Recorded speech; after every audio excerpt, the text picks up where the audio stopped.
কুণাল ঘোষ তো দুর্নীতির পক্ষে সবাই করবে, এটাই স্বাভাবিক। দুর্নীতির সঙ্গে কুণাল ঘোষের মমতার সহবাস, এইসব বেশি কথা বললে পরে 22 লক্ষ লোককে নিয়ে এসে কলকাতা ঘেরাও করে দেবো, সেটা কুণাল বাবু তার বেশি বুঝতে পারছেন বিপদ কি হবে। 27 লক্ষ চাকরি প্রার্থীকে লাইন করে নবান্নে নিয়ে গিয়ে একটা করে থাপ্পড় ভাবে চলে আসে। ঠিক আছে, গুন্ডামি করে চত্বর খুঁজে নেবে, ওরা গুন্ডামি।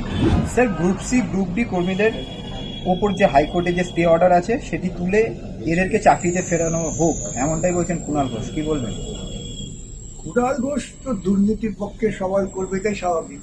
কুণাল ঘোষের কাছে অন্য কিছু আপনারা আশা করেন কি?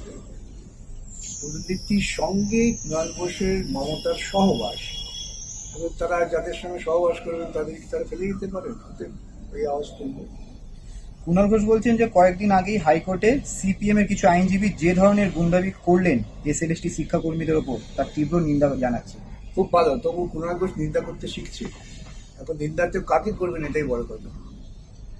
ওই এসএলএসটি কর্মীদের কুণাল বাবু পাঠিয়েছিলেন পয়সা করে দিয়ে, তার সঙ্গে কিছু গুন্ডাও ছিল যে আইনজীবীদের চেম্বার ঘেরাও করো। এটা কোন ধরনের সভ্যতা কুণাল ঘোষ শিখেছেন? কোথায় শিখেছেন এই সভ্যতা? মমতার কাছে। তো কে অধিকার দিয়েছে ওকে আইনজীবীদের চেম্বার ঘেরাও করবার জন্য? মামলায় হেরে গেলে পরে আইনজীবীদের চেম্বার ঘেরাও করে, আর সেখানে কি আইনজীবীরা নপুংসক হয়ে হাত পিটিয়ে বসে থাকবে? কুণালবাবু জেনে রেখেছেন, সেদিনকে আইনজীবীরা তাদের নিজস্ব শক্তি প্রয়োগ করে দেখে দিয়েছেন যে গুন্ডামি দিয়ে তাদের দমানো যায়। কালকা যোগী চামচাবাজি করে যে বলছে আমরা ক্ষমতা এলে মমতা ব্যানার্জিকে বাংলায় থাকতে দেবো না, এটা তৃণমূল কংগ্রেস শুধুমাত্র রবীন্দ্রসঙ্গীত শুনিয়েছে। তৃণমূল যদি ভাবে তাদেরকে এই মুহূর্তে ঘর ছাড়া করে দেবে। তৃণমূল কংগ্রেস ঠিকই বলেছেন, তৃণমূল কংগ্রেস রবীন্দ্রনাথের নাম করে মমতা সঙ্গীত শুনিয়েছে। তৃণমূল কংগ্রেসের কাছে এই রবীন্দ্র জয়ন্তী পালন করতে গেলে মমতার অনুপ্রেরণা লাগে। এই নিম্ন রুচির চিন্তা ভাবনা যাদের, তাদের ওই কথাই বলবেন। একজন আইনজীবী, তরুণ আইনজীবী উত্তেজনার মাথায় কি বলেছেন সেটাকে যারা উপজীব্য করে নাচানাচি করতে ভালোবাসেন, তাদের সাংস্কৃতিক মানটা কোথায় সেটা সাধারণ বিচার করবে। এই যে যারা চাকরি হারা হয়েছেন তাদের পাশে একসময় মোহাম্মদ সেলিম, সুজন চক্রবর্তীরাই ছিলেন, এদেরকে যোগ্য বলেছেন তারা, কিন্তু এখন কেন বিকাশবাবু এদেরকে অযোগ্য প্রমাণ করবার জন্য লাফাচ্ছেন? না, আচ্ছা, কুণাল বাবুর তো মুশকিল হচ্ছে, হয়তো সাদা কালোর পার্থক্যটা বোঝেন না। বামপন্থীরা সকলেই ছিলেন, এখনো আছেন, তাদের বক্তব্য হচ্ছে স্বচ্ছ নিয়োগ প্রক্রিয়ার মধ্য দিয়ে মেধাভিত্তিক নিয়োগ।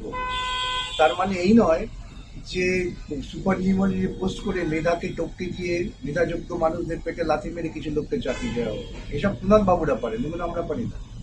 আমরা এখনো বলছি স্বচ্ছ নিয়োগ প্রক্রিয়ার মধ্য দিয়ে মেধাভিত্তিক নিয়োগ হোক। 22 লক্ষ মানুষ তারা তাদের যোগ্যতার নিরীক্ষে চাকরির জন্য আবেদন করেছিলেন, তারা কি অপরাধ করলেন? এইসব বেশি কথা বললে পরে 22 লক্ষ লোককে নিয়ে এসে কলকাতা ঘেরাও করে দেবো, সেটা কুণাল বাবু তার বেশি বুঝতে পারছেন বিপদ কি হবে। এখনো ধৈর্য ধরছি আমরা, এরপর 22 লক্ষকে কলকাতা হাজির করে দেবো। চাকরি প্রার্থীদের প্রেস কনফারেন্সে তারা বলেন যে বিকাশ রঞ্জন ভট্টাচার্য আমাদের থেকে 27 লক্ষ টাকা নিয়েছে এবং ফিরদৌস সামিম আমাদের কাছ থেকে 7 লক্ষ টাকা নিয়েছে।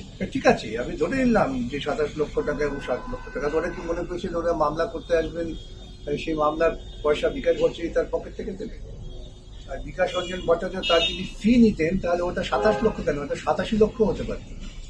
ওরা মিথ্যে কথা বলছেন, ওরা কুণালের প্ররোচনায় মিথ্যে কথা বলছেন। ওরা প্রমাণ করুন 27 লক্ষ টাকা আমাকে দিয়েছেন।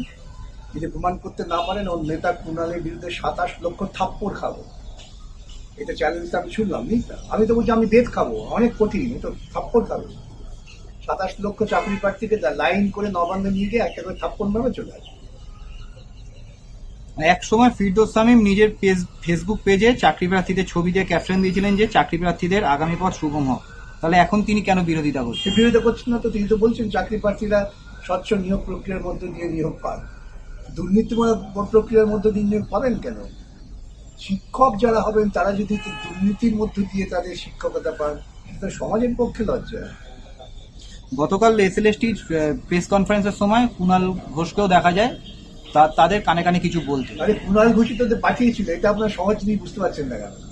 কুণাল ঘোষ ওদের পাঠিয়েছিল টাকা পয়সা দিয়ে, আমাদের ছবি টবি চাপিয়ে, যে তোমরা গিয়ে ভয় দেখিয়ে এসো বিকাশবাবুকে।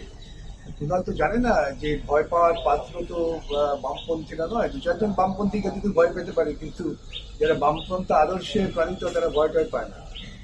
ও চেয়েছিল ভয় টয় দেখিয়ে যা চূড়ান্ত গালিগালাজ করেছে আমাকে। আমি তো ছিলাম না, আমাকে সাধারণ মানুষ বলছে এবং ওরা বেঁচে গেছেন যে সাধারণ মানুষ সেই প্রতিক্রিয়ার পাল্টে ওদের আক্রমণ করেনি। আমি যদি একটু উস্কে দিতাম তাহলে আক্রমণ হতে পারে। সেজন্যই যখন 8টা পর্যন্ত আমি দেখেছি ওদের চেম্বার ঘেরাও করে রাখা হয়েছে, ছাড়া হয়নি, তখন আমি আমি আগে যাইনি।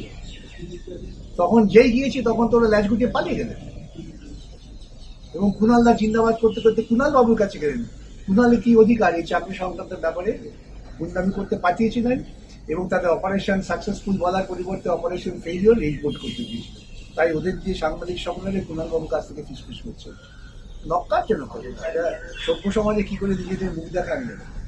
যে হাইকোর্ট চত্বর মানে সব থেকে পুলিশি প্রহরা থাকে সব সময়, কিন্তু এই হাইকোর্ট চত্বরেই আপনাদের বিরুদ্ধে তারা সরব হয়ে বিক্ষোভ দেখালে দেখালে কি হচ্ছে, গুন্ডামি করে চত্বর চত্বর খুঁজে নেবে। ওরা গুন্ডামি করে, ওদের কাছে সোজা সব। আর আমাদের কাছে পরিষ্কার বক্তব্য, আইন ব্যবস্থার মাধ্যমে আমরা আইন প্রতিষ্ঠা করার জন্য লড়াই করে যাবো। হারিয়ে জিতে বড় কথা নয়, কিন্তু আমাদের লড়াইটা থাকবে।